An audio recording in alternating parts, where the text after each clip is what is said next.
Hello friends and welcome to history simplified for you. आज के इस वीडियो में हम MHI 102 मॉडर्न वर्ल्ड के unit 7 modern state and welfare के बारे में स्टडी करेंगे। तो देखते हैं, तो पहले ज़माने में लोग जब फ्यूडल सोसाइटीज़ में रहते थे ना, तो वेलफेयर का काम होता था चैरिटीज़ या रिलीजियस इंस्टीट्यूशन या फैमिलीज़ के थ्रू। लेकिन जैसे ही सोसाइटी इंडस्ट्रियल होने लग गई, सिटीज़ बड़े होने लग गए, पॉवर्टी बढ़ी और एक्सप्लॉयटेशन भी बढ़ा उसके साथ में, तो वहाँ पे गवर्नमेंट का रोल मतलब आ गया। ओके, सो वेलफेयर करने का। तो मेजर मेजर जो रीजंस होते हैं जिसकी वजह से स्टेट बना, अ, उसका बेस जो है इंडस्ट्रियल रिवॉल्यूशन था। अर्बन पॉवर्टी, वर्कर्स का एक्सप्लॉयटेशन होता था। अर्बनाइजेशन, जिससे कि रूरल एरिया से सिटीज की तरफ शिफ्ट होने लग गए लोग, जॉबलेसनेस हो गई, स्लम्स बड़े हो गए। फिर सोशलिज्म और वर्कर्स मूवमेंट की वजह से लोगों को अपने राइट्स वगैरह का जानकारी हुआ और वो राइट्स डिमांड करने लग गए। तो फिर उसके बाद वर्ल्ड वॉर्स हुए, जिसमें स्टेट्स को रियलाइज़ हुआ कि ज़्यादा स्ट्रॉन्ग नेशन का मतलब क्या होता है कि वहाँ के लोग कितने हेल्दी हैं, एजुकेटेड हैं, हैप्पी हैं वगैरह वगैरह। तो ये सभी की फैक्टर्स थे जिससे कि स्टेट जो है वो वेलफेयर के लिए रिस्पॉन्सिबल बन पाया। अब इस यूनिट में हम 3 चीज़ों को देखेंगे, इंग्लैंड, जर्मनी और जापान। इंग्लैंड में देखेंगे कि कैसे चैरिटी से स्टेट रन सिस्टम तक का सफ़र जो है तय किया गया, और उसमें जर्मनी में देखेंगे कि बिस्मार्क का पॉलिटिकल टूल जो है, कैसे बिस्मार्क ने वेलफेयर को एज अ पॉलिटिकल टूल इस्तेमाल किया। और जापान में देखते हैं तो कन्फ्यूशियन थिंकिंग के हिसाब से वेस्टर्न मॉडल को कैसे मिलाया और लोगों के वेलफेयर के लिए। तो पहला तो देख लेते हैं वेलफेयर स्टेट क्या होता है, कौन मतलब चलाता है, कैसे किया जाता है।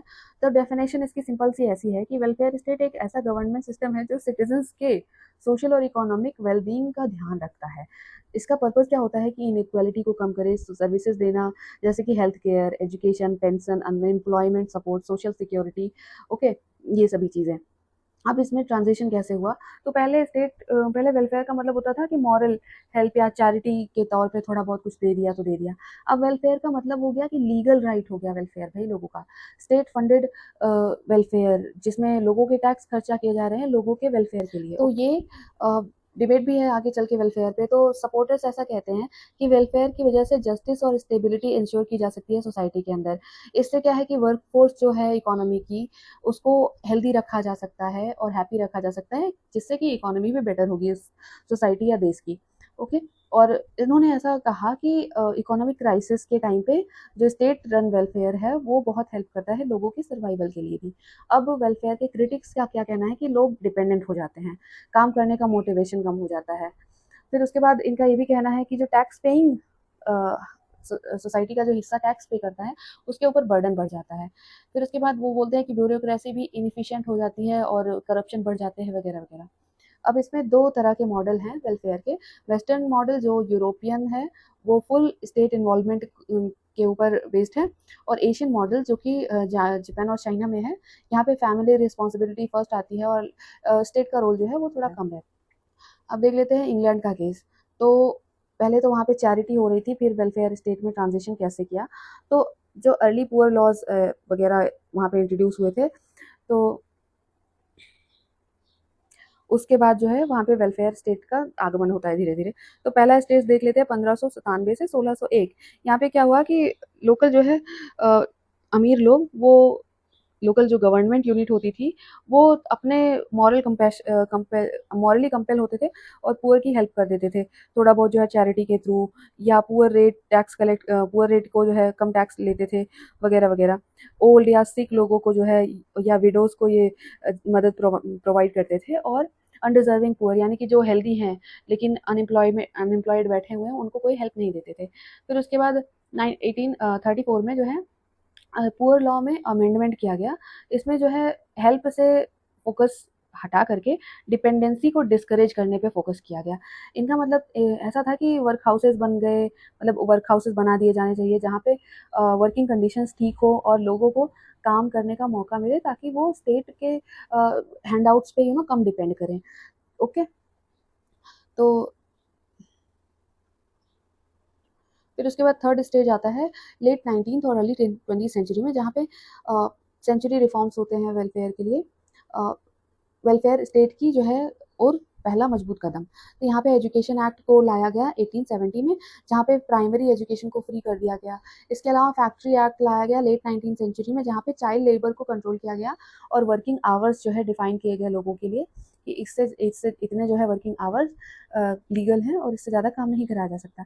इसके अलावा ओल्ड एज पेंशन एक्ट आया 1908 में, जिसमें कि पेंशन जो है दी जाने लग गई एल्डरली लोगों को, जिन्होंने कोई कंट्रीब्यूट नहीं किया था ना टैक्स सिस्टम में या गवर्नमेंट की ट्रेजरी में, उनको भी पेंशन का हकदार बना दिया गया। फिर नेशनल इंश्योरेंस एक्ट आया 1911 में, उससे हेल्थ और अनएम्प्लॉयमेंट इंश्योरेंस जो है दिया गया लोगों को उनके वेलफेयर के लिए। फिर चौथा जो स्टेज है बेवरेज रिपोर्ट के बाद 1942 में आया मॉडर्न वेलफेयर स्टेट। अब इसमें जो है सर विलियम बेवरेज ने ऐसा कहा था कि 5 जायंट जो सोशल इविल्स हैं उससे सिस्टम को लड़ना चाहिए। पहला हो गया पॉवर्टी, उससे लड़ने के लिए सोशल सिक्योरिटी देनी चाहिए लोगों को।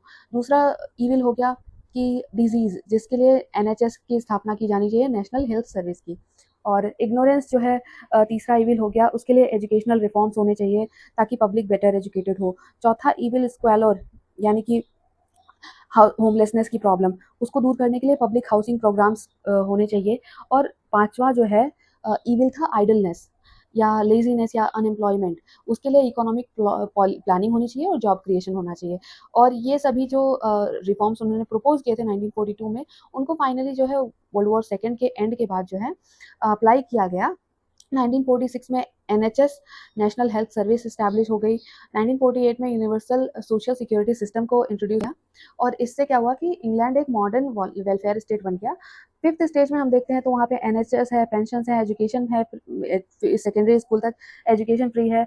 वहाँ पे एजिंग प्रॉब्लम जो है, अब क्या चैलेंजेस आ गए कि एजिंग प्रॉब्लम बहुत है, ओल्ड एज लोग ज़्यादा हैं, यंग लोग कम है, यानी कि टैक्स पेयर्स कम है और टैक्स कलेक्टिंग पीपल ज़्यादा हैं। और फिर वहाँ पे वेलफेयर फ्रॉड भी होते हैं, फंडिंग प्रेशर भी होता है गवर्नमेंट के ऊपर, टैक्स पेयर्स के ऊपर, वगैरह वगैरह। तो इंग्लैंड का एग्जाम्पल है। Let's move on to Germany. यहाँ पे बिस्मार्क का पॉलिटिकल वेलफेयर सिस्टम जो था उसके बारे में देख लेते हैं। तो पहला क्या था कि ओटो वॉन बिस्मार्क, ये जर्मनी के चांसलर थे। इन्होंने वेलफेयर इंट्रोड्यूस किया सोशल अपराइजिंग से बचने के लिए। ओके, 1880s के दौरान इन्होंने ऐसा किया ताकि वहाँ पे पब्लिक जो है इनके खिलाफ प्रोटेस्ट ना कर सके। अब first state run modern welfare system था ये उस समय का, जिसमें वेलफेयर पॉलिसीज में इनके क्या आती थी, हेल्थ इंश्योरेंस, जिसको 1883 में लागू किया गया था। एक्सीडेंट इंश्योरेंस एक्ट इन्होंने लागू करा, जिसमें 1884 में लागू हुआ और जिसमें वर्क प्लेस इंजरीज के लिए इंश्योरेंस कवर प्रोवाइड किया जाता था। 1889 में इन्होंने ओल्ड एज और डिसेबिलिटी पेंशन भी जो है लागू करा, जिससे फाइनेंशियल सिक्योरिटी हो मिल जाती थी एल्डरली लोगों को या डिसेबल्ड लोगों को। अब इसमें जो है इसका सिग्निफिकेंस क्या था कि स्टेट कंट्रोल जो है स्टेट के कंट्रोल में वेलफेयर हो रहा था, ना कि चैरिटी के थ्रू।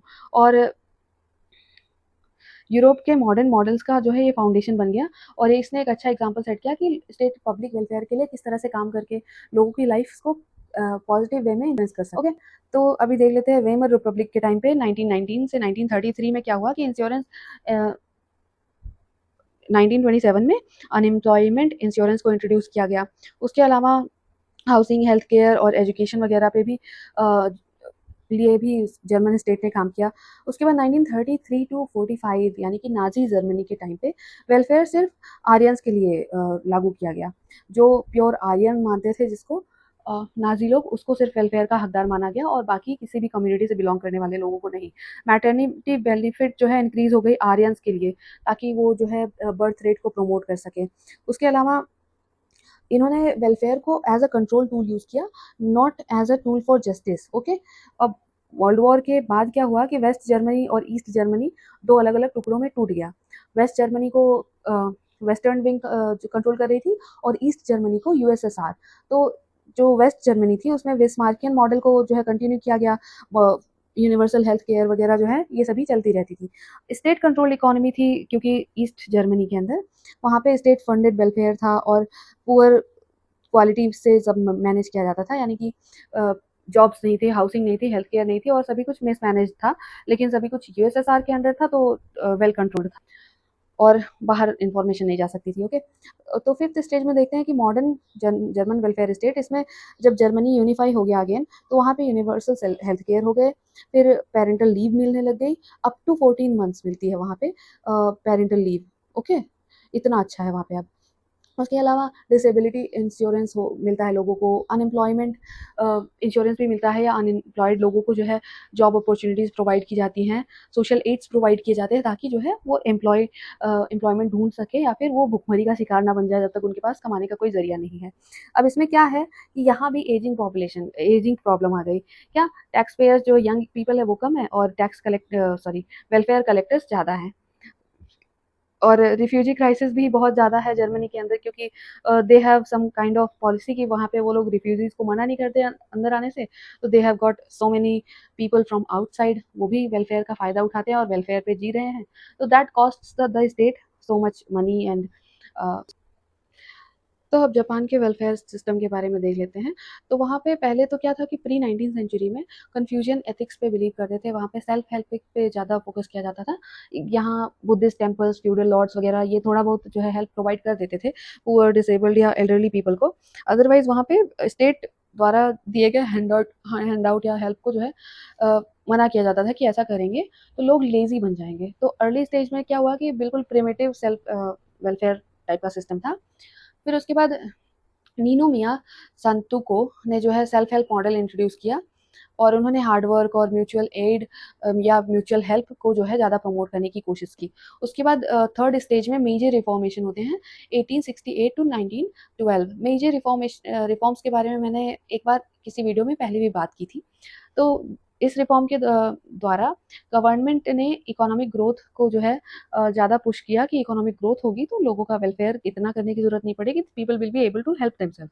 उन्होंने कंपलसरी एजुकेशन इंट्रोड्यूस करी इन द ईयर 1872। और सामुराइज या जो पहले ज़्यादा बेनिफिट्स उठाते थे गवर्नमेंट पॉलिसीज़ का, उनको उनके स्टाइपेंड और हाउसिंग वगैरह में हेल्प कम कर to make them also independent. तो फोर्थ स्टेज में स्टेट वेलफेयर जो है काफ़ी बढ़ गया। पब्लिक हेल्थ एक्ट 1919 में इंट्रोड्यूस किया गया, हेल्थ केयर रेगुलेशंस जो है लागू किए गए, लिमिटेड वर्कर्स को सोशल इंश्योरेंस भी दिया जाने लग गया, लेकिन किसी हद तक। ओके। वर्ल्ड वॉर टू के दौरान वेलफेयर को काफ़ी बढ़ा दिया गया था। यहाँ पे ministry of health and welfare create करी गई थी 1938 में, जिसके तहत वॉर वेलफेयर प्रोग्राम्स चलाए गए ताकि लोग अपने कंट्री को वॉर में भी हेल्प कर सके and they do not fall victim to poverty और स्टारवेशन और displacement and other things that happen due to war. फिर उसके बाद फिफ्थ स्टेज में देखते हैं। तो पोस्ट वर्ल्ड वॉर टू क्या हुआ कि अमेरिका के कंट्रोल में आ गया था जापान। तो अमेरिका के कंट्रोल में इन्होंने सोशल वेलफेयर को एक लोगों का अधिकार जो है घोषित कर दिया 1947 में कॉन्स्टिट्यूशन के अंदर। और इन्होंने सोशल सिक्योरिटीज लॉज इंट्रोड्यूस किए 1950 में। Universal health care, worker benefit को इन्होंने बढ़ाया। और उसके बाद यूएसए के गाइडेंस के अंदर इन्होंने अपने आप को काफ़ी मजबूत किया in the sector of social welfare, जिससे कि लोगों की लाइफ एक्सपेक्टेंसी बढ़ी और लोगों की प्रोडक्टिविटी भी बढ़ी और people actually got motivated to work harder in जब। यहाँ पे मैंने एक कंपैरिजन टेबल लगा दी है बना के, जहाँ पे देख सकते हैं। तो इंग्लैंड, जापान और जर्मनी का कंपैरिजन किया जाता है कि वेलफेयर मॉडल क्या था। तो इंग्लैंड में बेवरेज वेलफेयर मॉडल है, जापान में कंजर्वेटिव वेलफेयर मॉडल है और जर्मनी में बिस्मार्क वेलफेयर मॉडल है। यहाँ पे हेल्थ केयर देखते हैं तो इंग्लैंड में जो हेल्थ केयर सिस्टम है उसको एनएचएस बोलते हैं और जापान में हेल्थ केयर इंश्योरेंस बेस्ड है, जर्मनी में भी इंश्योरेंस बेस्ड है। पेंशन जो सिस्टम है वो प्राइवेट पेंशन या स्टेट गिवन पेंशन है इंग्लैंड के अंदर, नेशनल या एम्प्लॉय पेंशन है जापान के अंदर और स्टेट या प्राइवेट पेंशन है जर्मनी के अंदर। यूनिवर्सल अनएम्प्लॉयमेंट बेनिफिट्स जो है तीनों कंट्रीज में दी जाती हैं, पर जर्मनी में ये थोड़ा सा अलग है। वहाँ पे थोड़ी बहुत हेल्प की जाती है, ज़्यादा नहीं। हर्ट्स फोर करके जर्मनी में एक लॉ है, उसके तहत थोड़ी बहुत हेल्प की जाती है, अदरवाइज उन लोगों को अनएम्प्लॉयड लोगों को एम्प्लॉयमेंट पाने में हेल्प की जाती है और उसके लिए इनकरेज किया जाता है। एल्डरली केयर में देखते हैं तो नर्सिंग होम वगैरह तीनों कंट्रीज में है और long term care insurance provide की जाती है, स्टेट फंडेड होता है टू मोस्ट पार्ट और 100%। फिर क्या है कि एजिंग पॉपुलेशन है तीनों कंट्रीज में, जहाँ पे टैक्स पेयर्स कम है और वेलफेयर कलेक्टर्स बहुत ज़्यादा हैं। तो दिस वॉज वेलफेयर स्टेट्स का इमरजेंस कैसे हुआ? तो industrialisation, social unrest, political need और जो गरीबी, भुखमरी, इस सब से बचाने के लिए वेलफेयर का कॉन्सेप्ट जो है प्रचलन में आया। इंग्लैंड का पुअर लॉज पहले सबसे प्रिमिटिव क्या था वहाँ पे, पुअर लॉज, फिर वो अमेंड होते होते उसमें चेंजेस आते आते इंग्लैंड एक वेलफेयर स्टेट किस तरह से बन गया वो हमने देखा। फिर जर्मनी के बारे में हमने देखा कि वहाँ पे कैसे पॉलिटिकल चेंजेस होते गए और वॉर्स होते गए, फिर भी जर्मनी आज के टाइम पे एक अच्छा खासा वेलफेयर स्टेट है। जापान के एग्जाम्पल में हम देखते हैं तो वहाँ पे वेलफेयर के फेवर में इतना ज़्यादा नहीं था कोई पहले, लेकिन जापान को धीरे धीरे समझ में आ गया कि पब्लिक वेलफेयर के ऊपर अगर काम करेंगे तो public will also get motivated to work. और जापान एक इसकी वजह से युद्ध से तबाह पूरी तरह से कंट्री थी, लेकिन आज कितनी एडवांस्ड और तेज इकोनॉमी है वो।